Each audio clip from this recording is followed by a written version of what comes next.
I can't fully express how much I love the food in Cambodia. I love it so much that, you continue to eat it even if you go back home. And, I've been born and raised eating the Cambodian food, and a lot of it is rice. It's funny because in Cambodia, when someone asks you, have you eaten yet, they literally say, have you eaten rice yet? Because rice is such a substantial part in their meal that you have it every day.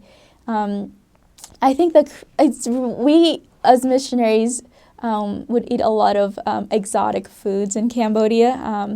I think a very classic dish would be prahok.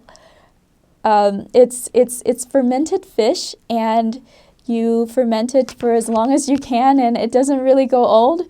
But yeah, so it's just sometimes raw fermented, sometimes cooked, and you just add salt in a jar, and you store it for as long as you want to.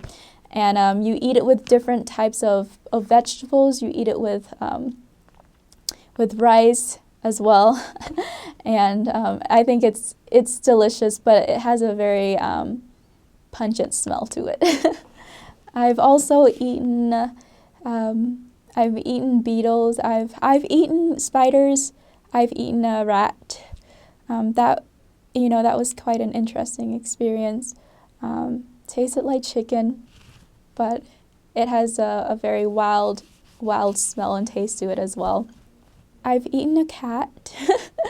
That was also an interesting experience.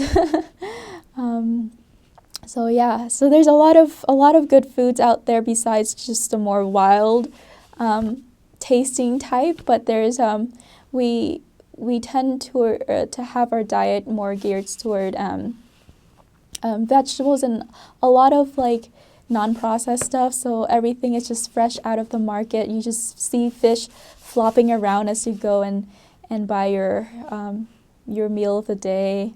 And you see a lot of people outside greeting you and hoping that you'd buy their stuff.